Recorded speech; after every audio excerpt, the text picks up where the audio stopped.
Halo guys, thank you udah mampir. By the way, selamat datang di channel gua. Seperti deskripsi yang udah gua sampaikan, di channel ini kita bakal ngebahas mengenai sebenarnya bukan pembahasan sih, tapi kayak cerita-cerita gitu, berbagi pengalaman serta sharing-sharing masalah sejarah, kemudian budaya, wisata dan berbagai informasi lainnya. Gua bikin channel ini dengan motivasi karena kata orang-orang sejarah pasti akan berulang. Ya, bucin banget sih. Ya, prinsip gua biar sejarah-sejarah juga bisa mengenang masa lalu gitu. Ya enggak? Setuju? Komentar di bawah. Oke, tanpa berlama-lama lagi, langsung aja kita masuk ke pembahasan. Dan kita bakal ngebahas satu pembahasan yang benar-benar memberikan informasi sekaligus bisa kita saling sharing ya. Kalau misalnya ada pengetahuan yang mungkin di dalam video ini nggak tercantum dan kalian cantumkan kalau misalnya kalian lebih tahu dari gua. Oke gengs, biasanya orang-orang tua yang memiliki anak khususnya yang terlibat di dalam kasus kriminal atau perzinahan gitu, kebanyakan zaman ini tuh mereka bakal membela si anak atau bahkan mungkin menyerahkan ke kepolisian yang mungkin ujung-ujungnya bakal dipenjara atau dihukum cambuk bagi wilayah-wilayah yang bersyariat. Tapi sistem ini tuh nggak berlaku kalau misalnya kalian itu hidup di zaman satu raja ini, dimana kala itu tuh bener-bener kayak penerapan hukumnya wah banget. Gua katain seperti ini karena ceritanya di zaman raja ini, jangankan raja kecil, anak sekaligus penerus dari putra mahkota satu-satunya nih karena melanggar hukum syariah yang udah ditata rapi sama si raja alias ayahnya ini, dipenggal kepalanya sampai putus, sampai meninggal tuh. Serem amat ya bun kalau misalnya kita hidup di zaman kerajaan ini, karena memang langsung auto diklarifikasi kalau misal bersalah ya udah end. Kalian penasaran gengs, atau mungkin ada yang udah pernah baca atau pernah dengar kisah ini dan mungkin bisa ambil banyak pelajaran dan hikmah dari kasus ini? Kita simak yuk pembahasannya. Pernah baca nggak sih satu kerajaan yang terletak di paling ujung barat di Indonesia dulu? Atau mungkin pernah ngebaca tentang garangnya sistem hukum yang dipegang oleh Sultan Iskandar Muda? Hayo, siapa tokohnya? Yap, kali ini kita bakal ngebahas kekuasaan dan juga perpolitikan dari Sultan Iskandar Muda yang dalam sejarah pernah mencatat demi menegakkan hukum syariat di Aceh, putra mahkota satu-satunya untuk meneruskan tahta kerajaan rela dipenggal kepalanya. Widih. Tapi sebelum kita melangkah jauh ke sana, kita biar kenalan dulu nih sama Sultan Iskandar Muda. Seperti biasa wak gengs, karena kalau misalnya orang-orang bilang nggak kenal maka tak sayang. Biar kita lebih sayang dan lebih paham, kita kenalan dulu yuk sama Kerajaan Aceh Darussalam. Lanjut. Untuk informasinya, kerajaan ini tuh dibangun pada tahun 1496 oleh seorang sultan bernama Sultan Ali Muqayyad Shah. Pada faktanya, Sultan Ali Muqayyad Shah ini merupakan seorang panglima nih di sebuah kerajaan yang terdapat di Aceh atau yang disebut dengan Kerajaan Lamuri. Atau wak gengs yang udah pernah ke Aceh pasti gak asing lagi dengan yang namanya Kerajaan Lamuri atau Lamreh ya kalau nggak salah di Aceh besar gitu. Nah, karena memang pada zaman dahulu tuh bener-bener kayak belum tertata rapi, artinya belum ada sebuah kerajaan besar. Intinya tuh kerajaan-kerajaan di Aceh masa itu tuh masih terpecah belah, terdiri dari beberapa kerajaan kecil. Dan akhirnya atas inisiatif dari Sultan Ali Muqayyad Shah ini, dan karena memang beliau ini seorang panglima yang gagah berani banget, hingga memperluas ekspansi dari wilayah Lamur ini sampai menaklukkan beberapa kerajaan penting di Aceh. Salah satunya adalah Kerajaan Pedir atau saat ini dikenal dengan daerah Pidi. Setelah semuanya dikalahkan nih dikumpulkanlah semua kerajaan ini menjadi satu kerajaan utama, yaitu yang kita kenal sebagai Kerajaan Aceh Darussalam. Jadi nggak heran ya wah gengs kalau misalnya pada tahun 1990-an nama Aceh itu bukan hanya sekedar nama Aceh akan tetapi ada yang namanya Nanggro Aceh Darussalam. Ya ini akarnya. Oke, kita lanjut lagi nih ke perjalanan dari Kerajaan Aceh Darussalam. Yuk lanjut. Dari tahun 1496 sampai dengan tahun 1528, Sultan Ali Muqayyad Shah ini menurunkan tahtanya kepada putra sulungnya yaitu Sultan Salahuddin. Karena memang Sultan Salahuddin juga memimpin dari tahun 1528, akhirnya pada tahun 1537 ini kerajaan tuh diambil alih oleh saudaranya dari Sultan Salahuddin ini. Setelah tahun 1537, akhirnya kerajaan Aceh Darussalam dipegang oleh Sultan Alauddin Riayat Shah Al-Qahar yang merupakan saudara dari Sultan Salahuddin yang memimpin sebelumnya nih. Nah, ternyata sikut menyikut kekuasaan pada masa itu tuh bener-bener buar terjadi banget. Ternyata meskipun dibangun atas pondasi kesultanan yang dibangun oleh Sultan Ali Muqayyad Shah, ternyata banyak banget nih yang haus kekuasaan pada masa itu sampai-sampai semua bangsawan nih berkecimpung ke dalam arah politik. Jadi nggak heran ya wak gengs kalau sekarang ada juga nih yang sikut menyikut, ama juga terjun ke politik, atau bahkan mungkin ada yang sampai tergulingkan karena tahtanya direbut sama orang-orang kaya.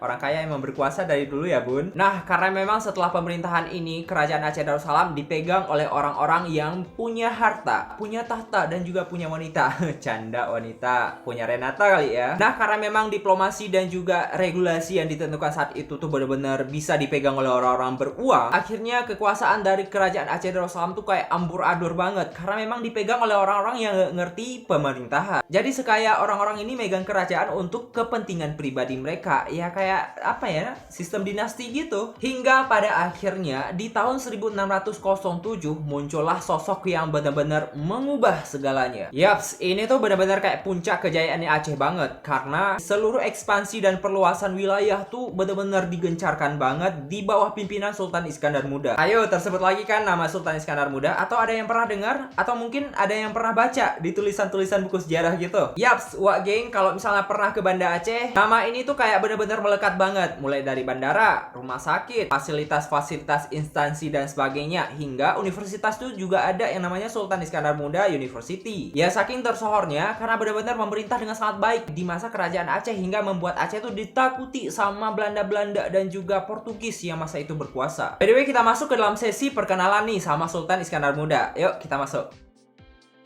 Sebenarnya kalau ditarik garis keturunannya, Sultan Iskandar Muda tuh benar-benar dari real keturunan Sultan, bukan kaleng-kaleng atau bukan neko-neko gitu. Jadinya gue insecure kalau baca sejarah ini karena memang benar-benar keturunan asli Sultan, bukan main-main, bukan hanya cuma di TikTok doang. Apalah daya ya gengs, kita ini hanyalah butiran debu dan juga pasirnya di ujung pedangnya Sultan Iskandar Muda. Nah kalau kita tarik dari garis keturunan ibu, Sultan Iskandar Muda ini berasal dari salah satu kerajaan yang dinamakan dengan Kerajaan Darul Kamal. Sedangkan kalau ditarik dari keturunan ayah, Sultan Iskandar Muda ini berasal dari keturunan Kerajaan Mekuta Alam. Jadi ada satu kerajaan ini nikah sama satu kerajaan lagi, lahirlah putra mahkota Sultan Iskandar Muda. Nah balik lagi ke titik tadi, karena memang kerajaan Aceh Darussalam saat itu dipegang oleh orang-orang yang beruang, dan karena memang Sultan Iskandar Muda ini merupakan perpaduan antara Mekota Alam dan juga putra mahkota dari garis ibu Darul Kamal, maka dari itu ia juga berhak untuk merebut tahta kerajaan Aceh Darussalam karena memang benar-benar dari keturunan sultan. Tapi wah gengs, kalau kita lihat sekilas dari hikayat-hikayat yang terdapat di Aceh nih udah benar-benar digambarkan sosok dari Raja Iskandar Muda mulai dari kecilnya. Hal ini tuh nampak ketika masa-masa kecil. Kalau misalnya bocah sekarang dikasih mainan gadget atau mungkin mainan-mainan ya versi-versi internet gitu, beda kasus wah gengs sama anak sultan satu ini. Berdasarkan sumber hikayat yang gua baca dan juga literatur, keluarga kerajaan dari Sultan Iskandar Muda nih ngasih hadiah berupa bayi gajah ketika Sultan Iskandar Muda berusia 5 tahun. Bayangkan. Gimana?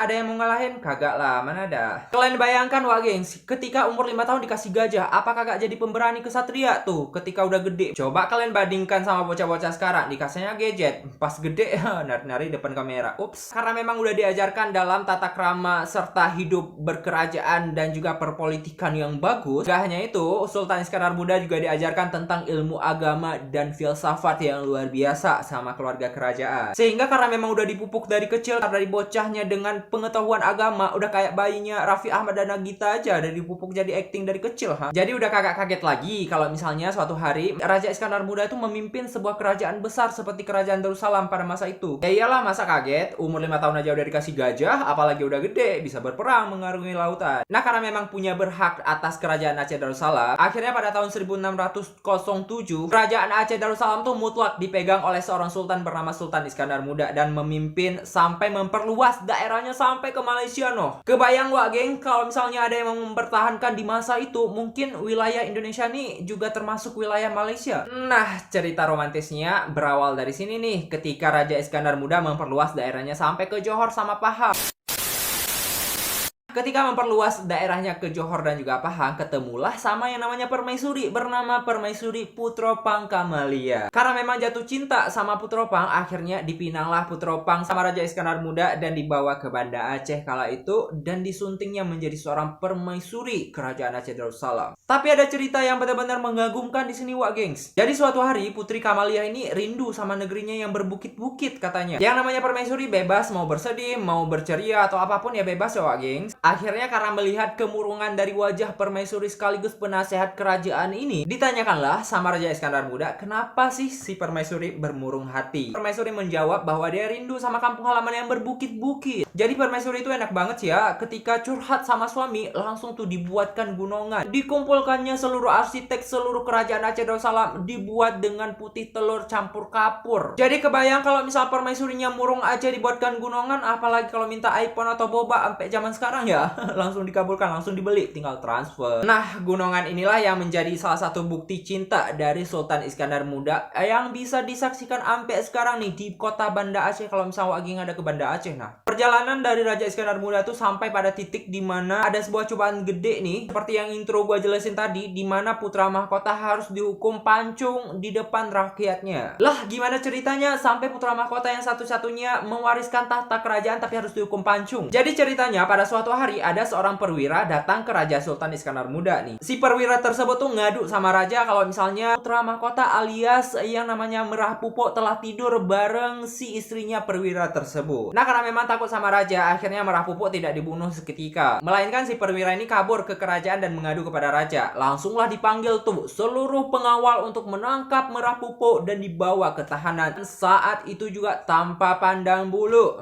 Kalau ayah sekarang mungkin udah ngebelain, udah pergi sana aja ke Medan, kau sembunyi di sana. Setelah diselidiki dan juga diinterogasi bertahun-tahun lamanya, akhirnya Merah Pupo dinyatakan bersalah karena telah berzina dan melanggar hukum syariat Islam. Dan dengan ini, dan karena memang syariat Islam benar-benar diterapkan pada masa itu, akhirnya pada suatu hari raja memanggil seluruh rakyat di kerajaan Aceh Darussalam untuk menyaksikan putra mahkota dipenggal kepalanya. Ini tuh kayak menjadi sebuah pelajaran banget bagi rakyat Aceh Darussalam. Jadi nggak usah heran ya gengs, kalau misalnya suatu hari ini ada sebuah aturan yang namanya syariat Islam di Aceh. Inilah pondasi awalnya. Nah, karena memang udah dipanggil seluruh masyarakat di lapangan yang terbuka, akhirnya Raja Sultan Iskandar Muda memenggal putra mahkotanya, satu-satunya pewaris tahta, di depan khalayak ramai. Dan ini tuh menjadi sebuah apresiasi banget bahwa penerapan hukum syariat di Aceh tanpa pandang bulu di masa Sultan Iskandar Muda. Dan yang paling penting adalah seketika bertahun-tahun setelah peristiwa ini, ternyata setelah diinterogasi bertahun-tahun, akhirnya terbukti bahwa Merah Pupo ternyata difitnah sama orang. Karena memang pengen melengsarkan dari putra mahkota agar tidak ada lagi yang namanya putra mahkota penerus tahta kerajaan Aceh Darussalam. Kejam ya bun, politik zaman dulu sampai sekarang ya.